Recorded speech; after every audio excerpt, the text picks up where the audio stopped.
Now, right, the main theme of today's video is going to be flying under the radar, something that military planes tend to do quite often. And so did the B52 for the Microsoft Flight Simulator 2020. Wait, there's a B52? Yes, no one really knows about this new release for the Microsoft Flight Simulator 2020. For over a month now, we've been able to buy this plane, the B52, off of the Microsoft Flight Simulator store for around 20 bucks. Now, this plane was released by Scenery, who are known for particularly bad planes.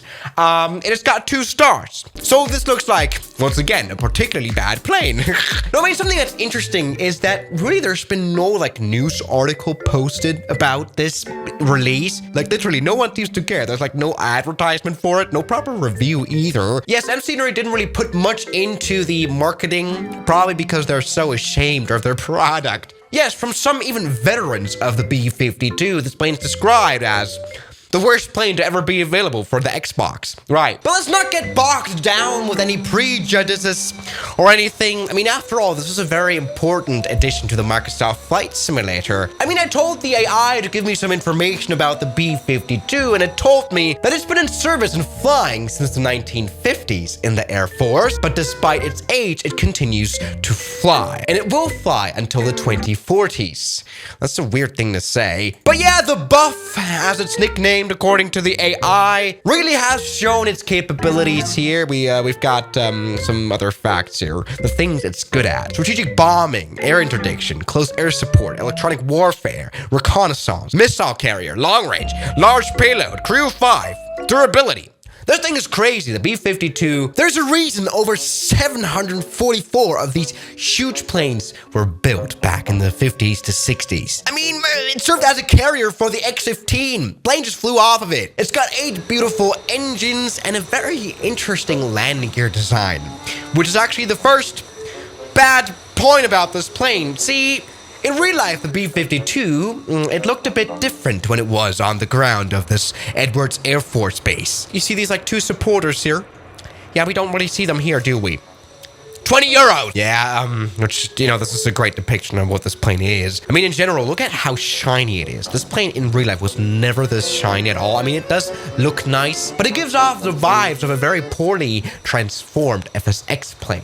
Also, for some reason, I mean, this plane has 8 engines. We can see them all here. You know, plane with the most jet engines, really, but it only shows 4 here. Great. But let's not get bogged down once again with the exterior. Let me jump into the cockpit. Oh, great. You know what? I thought this was quite funny. Someone asked here, anyone tried the B-52 yet? Probably has the same quality of a GTA 5 plane. And the funny thing is, it kind of looks like a GTA 5 cockpit. I mean, what is that? Great. All right, welcome aboard the cockpit here, which is only barely functional. I mean, okay. Oh, you know what? We do have some elements here. You know what? We have to kind of focus on the positives here. Things do work well. I, of course, never even have seen a B-52 in real life. I'm from Europe. We haven't had a war in quite a while. What a shame. I'll give a proper review here. But you know, this actually doesn't look half bad. Focusing on the positives, I think that's all right. It's a very simplified system. Only some of these systems work. But see, we've got this overhead panel, which... Okay, none of these actually work, which is a bit disappointing. All right, it's a very basic level plane, yeah. It kind of gives you the general vibes of what it would kind of be like to fly this plane, kind of. All right, great. Anyway, let's maybe check out the further cabin, kind of cockpit kind of thing. We've got literally like just exterior. I really don't know what this is. None of this is actually functional. We've got no crew working here. The crew of 5 that was earlier mentioned. Nothing really to be seen. It's just these like weird screens. When we go further, there is a bit of this is definitely not correct. But you know, a few things we can do. Maybe let's perhaps take off. Something you shouldn't really do here without these supporting wheels. All right, let's take off here. We've got all the 8 engines running. For some reason, it doesn't show that here. Here we are, we're going. All right, you know what? The performance of this plane really isn't half bad. This is a huge wing. Definitely bigger than any wing ever made in the last event. Look at that power. That's actually quite impressive, I gotta say. That's probably one of the fastest accelerations I've ever seen. There we go. That's actually quite nice. The landing gear, I really still cannot get used to it. But here we go. I mean, honestly, judging by how this plane was made, I'm not quite sure how far we can trust these physics. But there we go. Look at that landing gear coming in. That's, you know, cleverly made. This plane isn't 100% bad. It's just like 50%. Great. Yes. Check this out. 8 engines. Absolutely beautiful. There we go. I mean, the thing is, though, what is the point of having a military plane like this in the Microsoft Simulator? I'm not quite sure. There's not really much you can do. I mean, especially compared to like X-Plane Flight Simulator, where there in the B52, you can drop off the X-15, do a bit of stuff. This is a really useless plane. I mean, there's no weaponry here. Anyway, things are looking great. They've actually managed to simulate these 8 engines in quite well. I mean, what happens if we only use 1 engine? That's another question I have. I know, well, let's just fail. Engine number... Oh, that's a string. Flight Simulator generally doesn't realize that this thing got 8 engines. That's probably a limitation from the Flight Simulator, to be fair, though. I mean, another challenge we can try at the same bars. I mean, honestly, these wings are ginormous. But I was quite impressed by the performance. Let's put flaps to like 100%.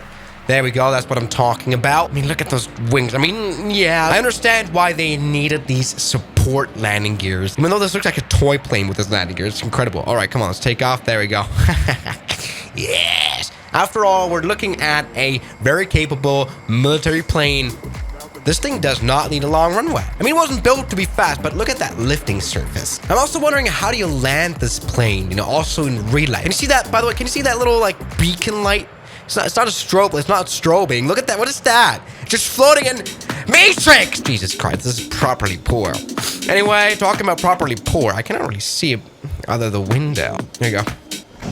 All right, that was a good landing. Yeah, check this out. Oh, it is so scary to land this plane, though. Almost hitting those wings here. Great. All right, do we have reverse thrust in all of these? Yes. Oh, geez, that's gotta get you some power, though. Look at that stopping. Ha-ha! This plane needs no runway at all. Ah, this is interesting. So in real life, it puts just these little helpers in as well. Regular part of the landing gear. I think that looks kind of funny. All right, by the way, the sound sucks as well. There's lots of things about this plane that suck. Anyway, come on, let me go ahead and try a runway test here. I mean, seriously, I was quite impressed at these reverse thrust capabilities. So let's put these 8 engines through the power test and land here at Courchevel. Honestly, I could have picked a easier runway that's short, but all right. All right, I've seen worse. But I could have landed with landing gear.